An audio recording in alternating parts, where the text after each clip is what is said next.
So thank you for coming to this afternoon panel that's called China's Achievements in Overcoming Poverty and Building Socialism.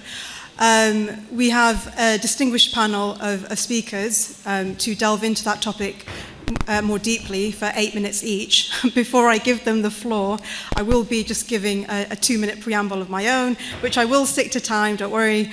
And this panel will finish on time, you know, whatever happens. So the speakers will know about it. So without further ado, I'll just quickly go into my preamble. So in the story of modern global development, China's journey in overcoming poverty and building socialism with Chinese characteristics stands as a transformative chapter in modern global history.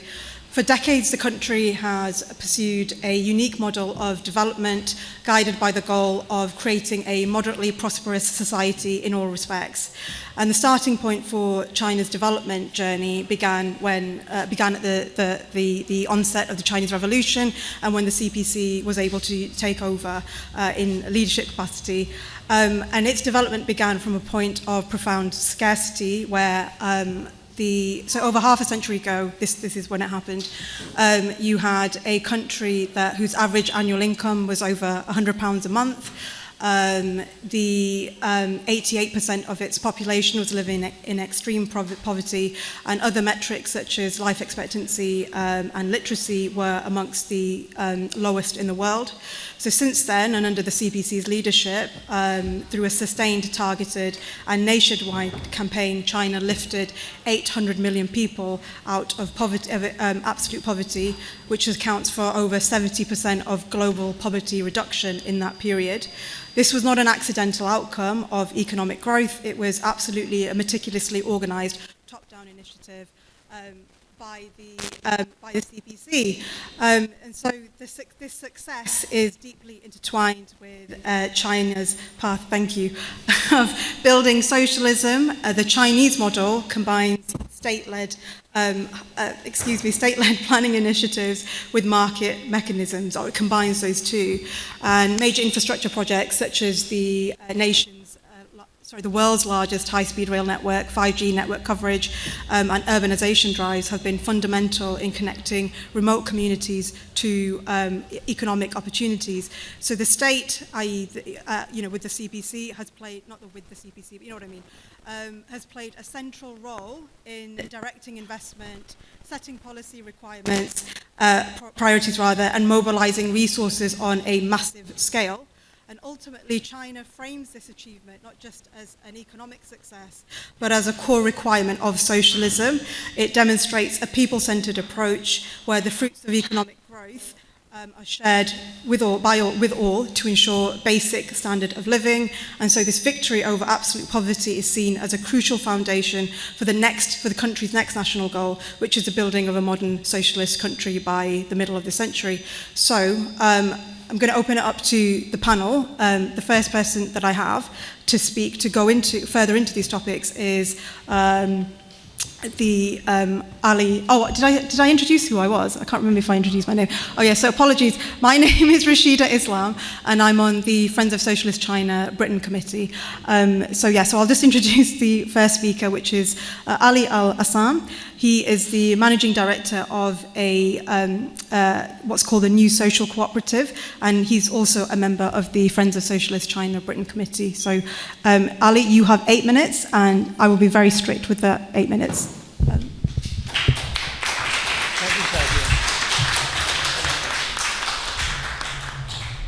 Thank you.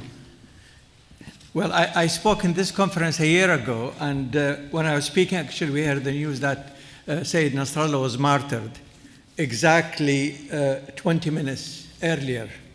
So Lebanon and the resistance movement lost a great leader, a leader that may emerge only once every 1,000 years. So we salute Nasrallah, and we remember his achievement to the resistance movement in Lebanon and the Arabic and the Islamic world.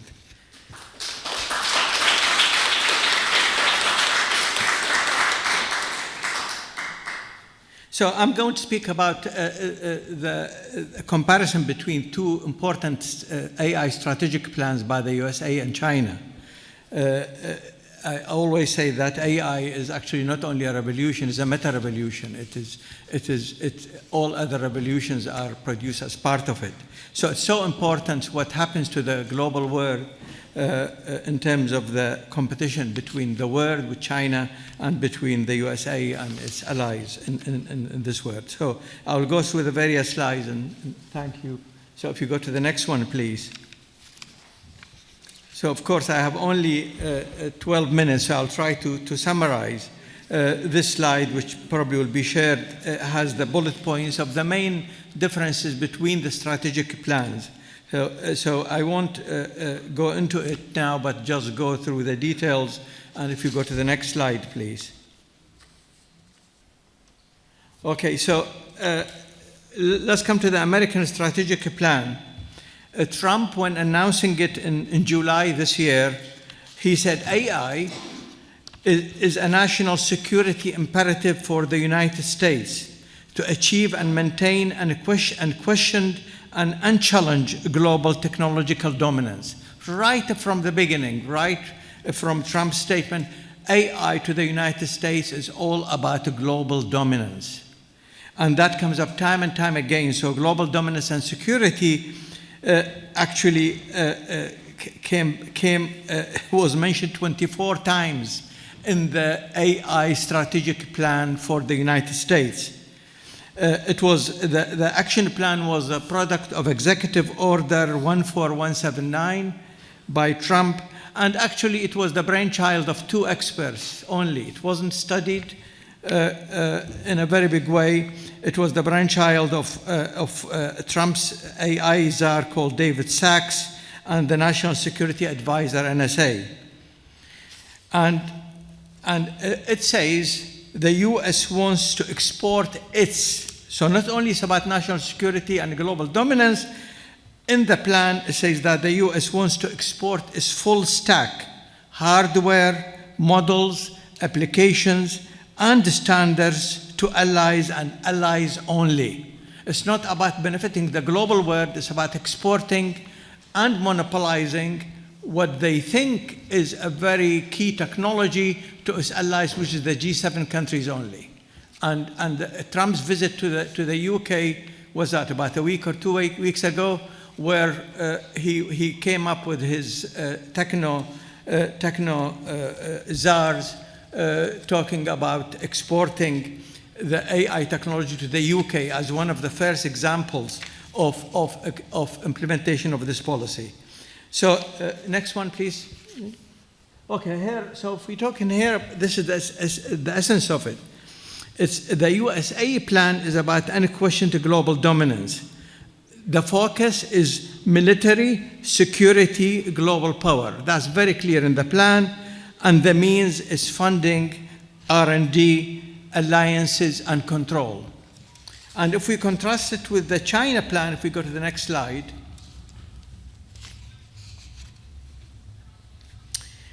the China plan its main slogan is reshaping the paradigm of a human production and life.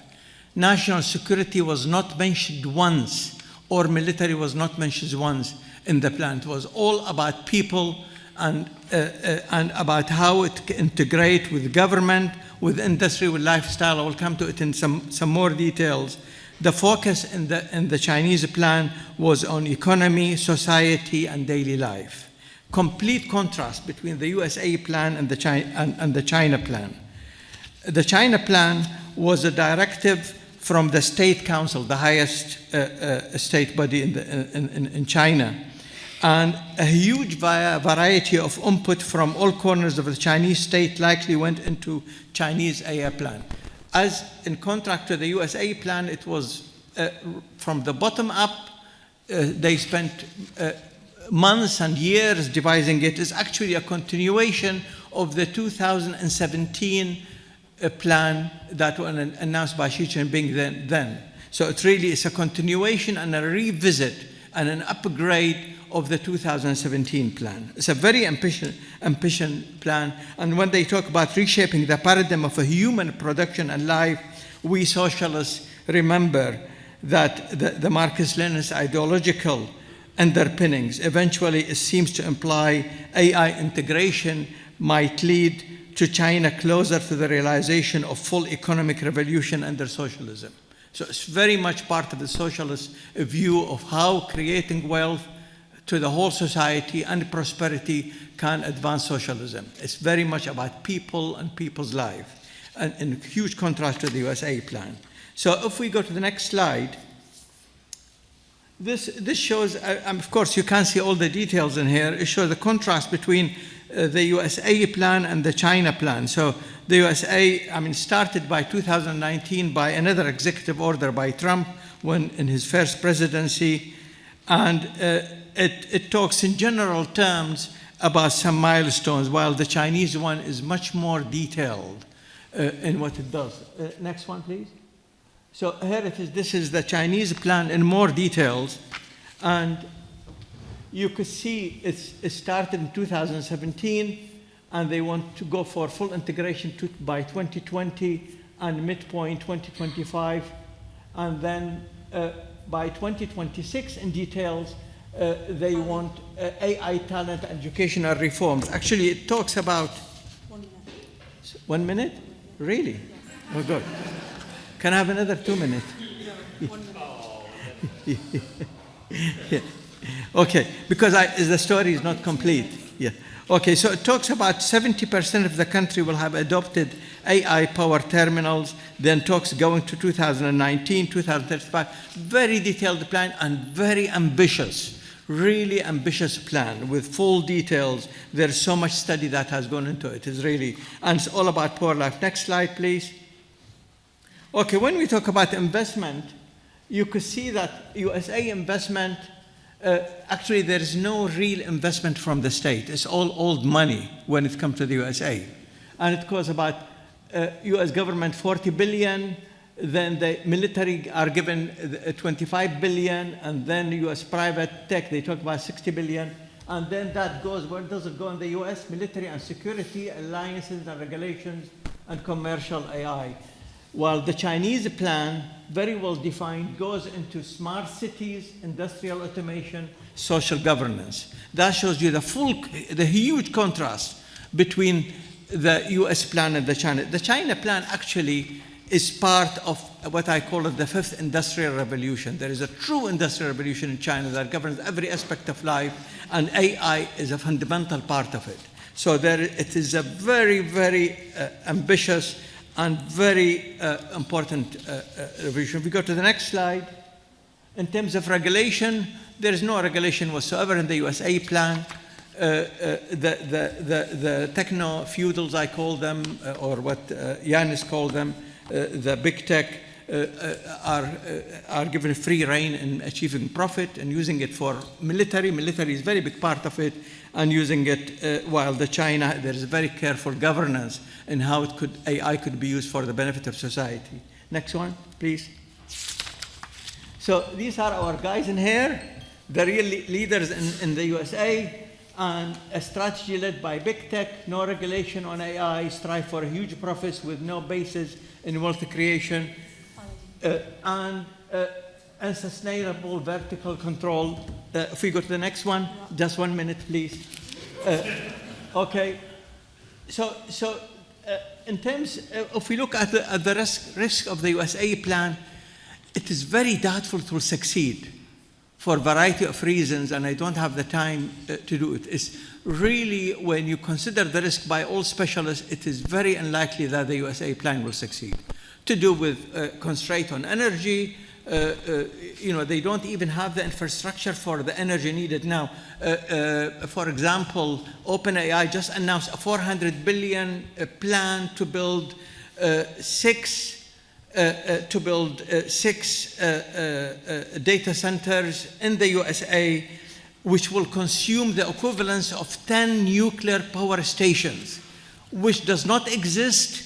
They have not the infrastructure for it, is bound to fail, and there is any foundation for how can they sustain the profits to make for this 400 billion if it actually happens. So it is built on sand, actually, the USA plan. And if we go to the next one, well, the Chinese one, which is very detailed, is all about society. It's very well studied, and it's really a great revolution, which I'm fully confident, knowing the data that will succeed. If we go to the next one, please.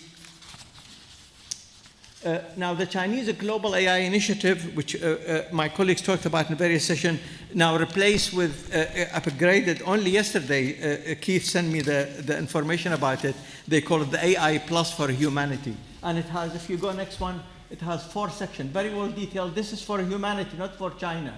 AI, industrial application, cultural prosperity, technological advantage, public well-being, and industrial application. So China is very determined that the fruits of its AI revolution is spread through open sources and everything to the whole world.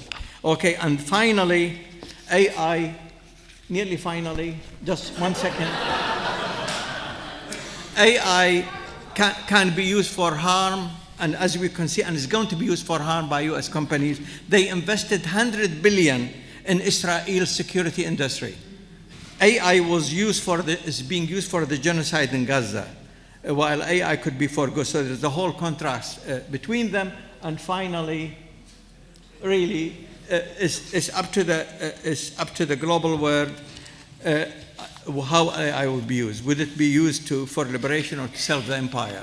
And my prediction is that the USA plan, which has no foundation, is bound to failure, and that has a huge consequences for the world, really. Thank you very much.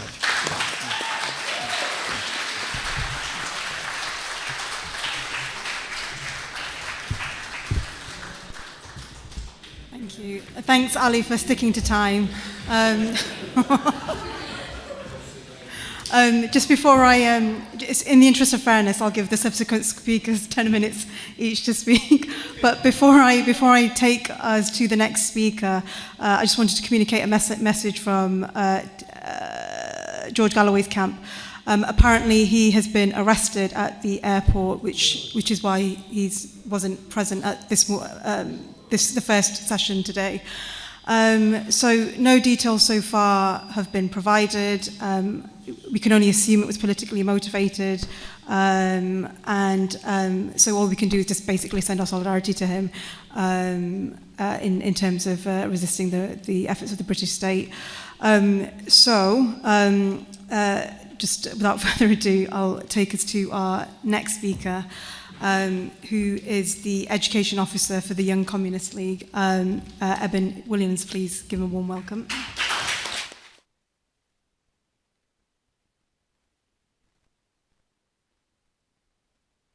Thanks. First of all, I'd just like to give a massive thank you to Carlos and Keith and all of the team at Friends of Socialist China. Last year's PRC 75 event was so professional and well done, and it's really exciting to see that this is going to be an annual conference.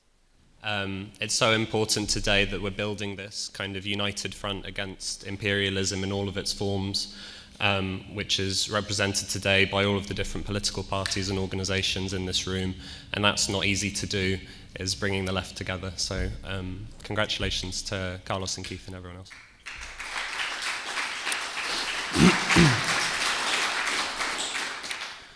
So in my day job, I'm a Chinese translator, and it just so happened that when I was invited to speak on this panel about the construction of Chinese socialism and eliminating poverty, that I was actually translating an article by a Chinese academic at the Institute of Chinese Marxism in Shanghai for Iskra Books, who have a fantastic journal called Peaceland Bread. I think it's sold out, unfortunately, but this will hopefully be appearing in a later edition next year. It was very interesting. I'm just going to read a passage from it until I go over time, and then I'll stop. So I'm just going to read it verbatim. Theoretically speaking, socialism is not being constructed in China on the exact same basis envisioned by Marx and Engels and fully expanded upon in Capital. Instead, it has been reached directly under conditions where capitalism has not fully developed, where political power was seized through revolution at the appropriate historical moment, and where the Caudine forks of the capitalist system was leapt across, with Caudine Forks being the term Marx used to describe the problem of a potential future socialist society attempting to skip over the capitalist stage after a proletarian revolution, in his prophetic wisdom. At first, this form of socialism could not have even qualified as the lower stage of communism, and this determined the relatively long period of time which China would have to spend under this socialist system in order to complete its historical mission and achieve the modernization which should have already been completed during a capitalist stage, and during which it would gradually close the gap in development with the advanced nations of the world. This stage is the so-called primary stage of socialism, and this is what the article is all about, and it goes into some fantastic detail about how this theory developed and where it's taking us into the future.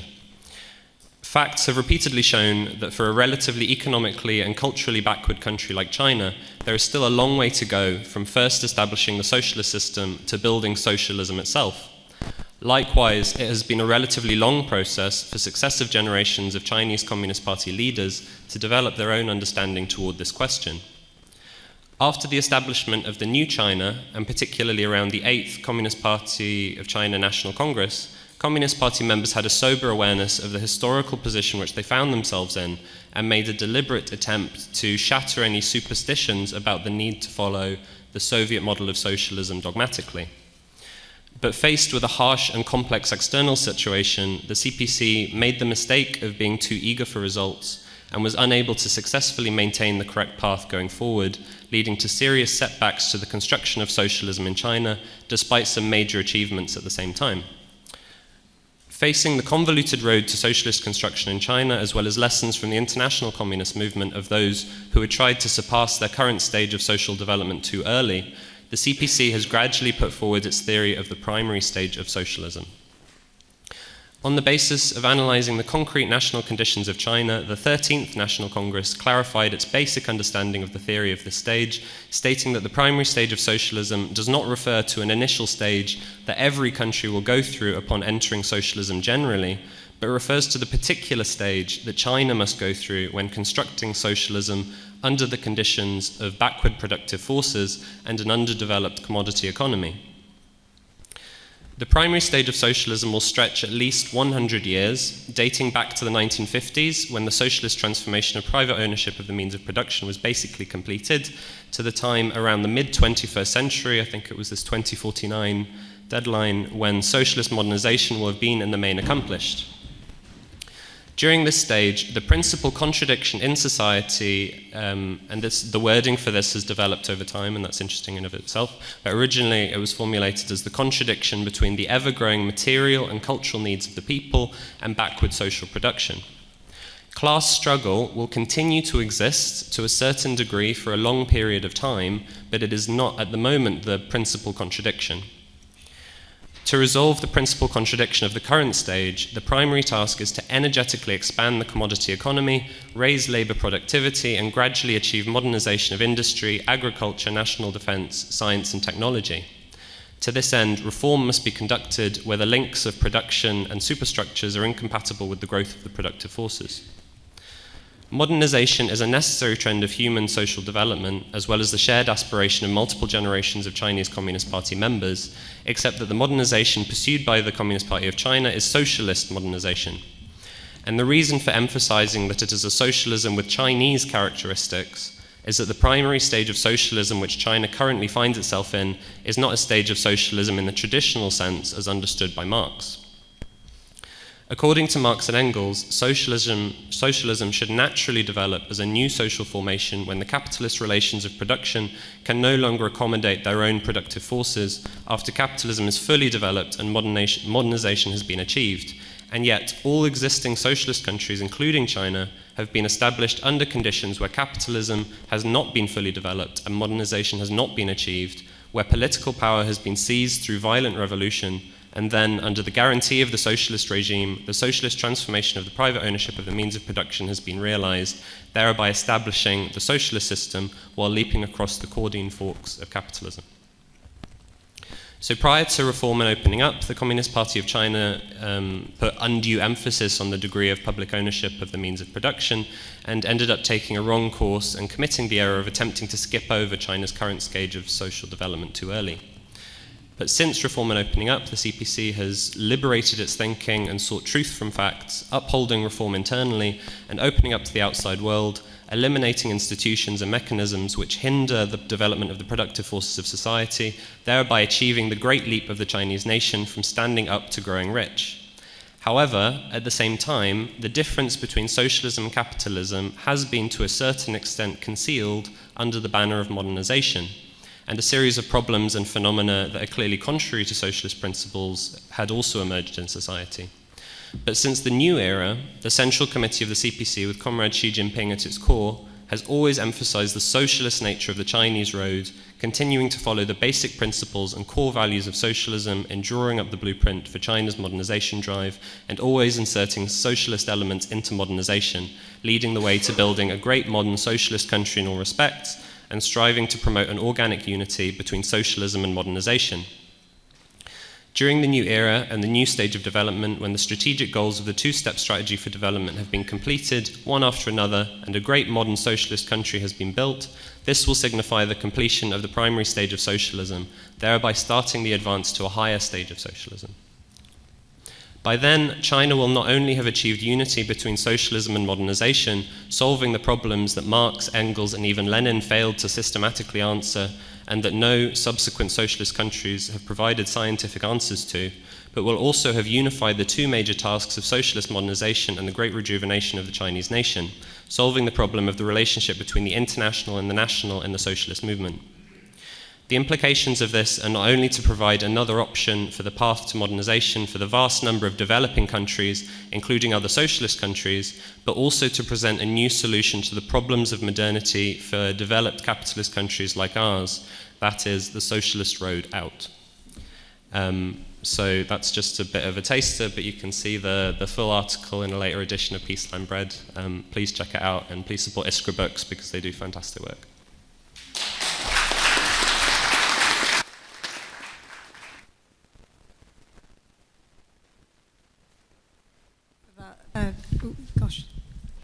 Thank you. Thanks for that theoretical overview, Eben. So really helpful to understand what's going on in China. I forgot to do a preamble of Ali. Oh, well, I'll do it in a bit. Sorry. Our next speaker is, they'll be our final speaker because we did have another panelist lined up, but for undisclosed reasons, he hasn't been able to attend today's session, so that's Roger Mackenzie. So our final, but no means our least speaker, is Fiona Sim, who is the co-founder of the Black Liberation Alliance, who's also a Friends of Socialist China Britain Committee member, and a stalwart trade unionist as well. 10 minutes, Fiona. Do you want to? Give them a warm welcome.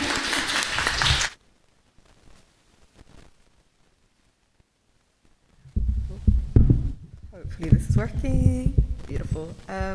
Thanks, Rashida, for the warm introduction. I'm so glad to be here on this panel. Again, like a year on from the 75th anniversary celebrations, which I believe was also with Eben on the same panel. So I'm getting a bit of deja vu. So as many of my comrades here today have spoken on the various panels, I don't think China's poverty alleviation efforts and achievements can be overstated enough. Just the very fact that, it has contributed to 70% of the global poverty decline has meant that the global poverty rates have been seen to decline, but without China's contributions, global poverty in particular, would be on the ever increase. And I think it's important for us to situate China's mammoth achievements in how they've managed to do this on a local level. So I'm very lucky to have a comrade called Miriam, who is the fellow committee member of the Friends of Socialist China Britain Committee, and also my fellow co-founder of the Black Liberation Alliance, because she's recently returned from her delegation at the 9th Africa-China Youth Festival. Luckily for me, she isn't here to tell the tale, so I've been able to steal it. But as part of her delegation, she got to visit the province of Qinghai in the northwest of China, and it's an area that's remote and quite mountainous in its environment, and it also includes the Tibetan Xizang plains. So she was able to witness firsthand the ongoing impact of poverty alleviation programs that were established somewhat years ago, and see the fruits of the labor, essentially, of the local people, the local officials, and just the collaborative efforts to make it is what it is today. So in Qinghai, the poverty alleviation program has taken many forms, such as building key infrastructure, such as schools, hospitals, roads. It's included investment in industrial and agricultural development, and was also included the establishment of cooperatives to connect local farmers to markets. So it's all being done on the basis of the material conditions of the local area, in which a lot of the local villages suffer from being cut off from the rest of the urban centers in China, because there are many, many villages and they're all quite isolated from each other. The terrain is very rocky. It's very difficult to grow fruit and vegetables. It's difficult to raise livestock because of course, the land isn't as arable as in other areas of China. And where these things were too big of a factor and it wasn't quite possible to build the infrastructure, the poverty alleviation program included the relocation of people from areas with poor infrastructure and no access to things like water and clinics, the entire village would be relocated to another county. So one such example she visited was the Tiezha village, which was relocated to Gonghe County. And the most significant project in this county in particular was bringing clean green energy to the region. And it now hosts the largest photovoltaic solar power plant in the whole world.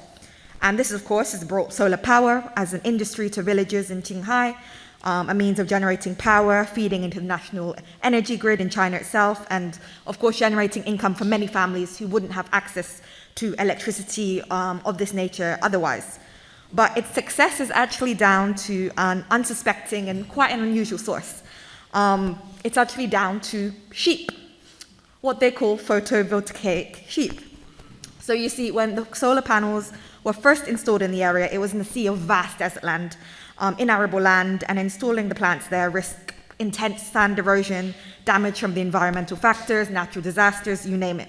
So to combat this, what they did was, at the base of the solar panels, they planted grass seeds, so to encourage vegetation to grow there to prevent the sand erosion. And to everyone's surprise, the grass actually thrived there, and it turned the power plant parks into literally a sea of green. No one thought this would happen. They just thought they'd get, a few weeds, a few bits of grass here and there to help protect. But actually, it was almost too successful. So it brought a new challenge. How do we maintain this? How do we stop the grass from overgrowing between the panels and interfering with the efficiency of the solar panels? How do we prevent overgrowth from creating dry hotspots that could actually create new problems like wildfires in the summer? And so the local people, the local engineers, the local officials, they deliberated on this problem for months. And they decided in the end, instead of relying on pesticides and other environmentally damaging methods to get rid of the grass or to curb the grass's growth, they wanted to turn to the local elements, the local natural organic elements. They turned to sheep. They got the local farmers and their sheep to come along to essentially mow the grass. The sheep became natural lawnmowers of these gigantic solar power plants. And the sheep would literally just munch their way around the power plant farms, eating away all the grass, keeping it nice and clean and trimmed so it wouldn't interfere with the solar panels. And it was a way so local farmers could then feed their sheep at no extra cost to them. And in fact, it saved them the stress of having to find new pasture to bring their livestock to graze. And it's a difficult feat in these desert lands. So actually, a lot of farmers' sheep would end up dying of starvation, of lack of hydration. So this brought a whole new solution to a problem that they hadn't even necessarily considered when they were building this power plant park. And of course, at the other side, the power plant would benefit from the perks of being able to be naturally maintained at actually much, much lower costs than having to, get industrial-sized lawnmowers and maintenance and pesticides in. And so a new business bloomed out of this, the photovoltaic sheep business. And new farmers would be able to rear livestock specifically to go to these photovoltaic farms and eat away at all the grass. And it's literally as simple as that. And this landmark project generated a combined income of 67 million yuan across 173 previously poverty-stricken villages. And it brought in an additional approximately 675 yuan per person, per sheep, for over 53,000 local people. So we can see here, this is just one example of how lifting people out of poverty is not at odds with building a greener, cleaner, and more sustainable world. And this is the socialism that China is building, one in which the land and its people can work in harmony to bring common prosperity to the environment, to the people, to the masses. But let's be clear about this. This project and all the projects that form the poverty alleviation program are not just due to magic wands being waved, it's not just due to one person giving directions and everything just magically falls into place. It is due to the grassroots efforts of millions of CPC cadre and CPC members, the mass mobilization of people all across the country. Mobilizations that us in this country or even this continent would never have seen, would never believe. And it teaches us that poverty alleviation is not a task to be undertaken by one individual, but it is a task that involves the masses. So we've got statistics here that I've gotten from Tricontinental's very good article on the poverty alleviation campaign. And in 2014, 800,000 party cadres were organized to visit and survey every single household across the country to identify just under 100 million poverty-stricken households. And more than 2 million people then verified the data. And as a result of that, 3 million specially selected cadres were dispatched to poor villages, forming approximately 250,000 teams that went to live there physically in humble conditions for 1 to 3 years at a time, among the local peasants, along the local people living in their exact same material conditions. Now I want us to think about this. Here in Britain, 1 in 3 children and a quarter of adults are living in poverty. 26 Londoners, a quarter of people in this city, London, live in poverty. And 6 million are in deep or extreme poverty. Can we imagine the Keir Starmers and the David Lammys, or the Rishi Sunaks and the Suella Bravermans in our governments going to live and work in the most impoverished of communities for years, trying to tackle the problem of poverty? Can we imagine them talking to the everyday people, being with the everyday people, without a camera in their face or an aide there to rescue them? Jokes aside, the inability to be one with the people and to understand the people is why we are where we are today. With the rise of fascism that was explored in previous panels, we see what our politicians are doing, are blaming and scapegoating migrants for the ills of society, punishing disabled people by taking away their benefits, and telling the poor that all they need to do is find a job, is to just apply to a job that doesn't exist. And the list goes on. And so while fascism is knocking on our door here, while there's hate marches on our streets and intimidating mobs out of refugee accommodations, it is not a separate issue. It is a connected struggle. The inability of our politicians in this country to be with the people, to connect with the people, is part and parcel of this very problem. And so when we see China and we see what Chinese government and the Chinese people can do in order to lift people out of poverty, we see that the best antidote to the rise in fascism is getting on the level of the most marginalized in society and quite almost literally putting yourself in their shoes. China does not pretend to know what is best for the world or for other countries and their material conditions. But what it does know is what it can do and what it has done for its people under its own material conditions. It knows what works, and the proof is in the 800 million people lifted out of poverty. It is the shining example of the world of what is actually possible with socialist revolution. Long live China.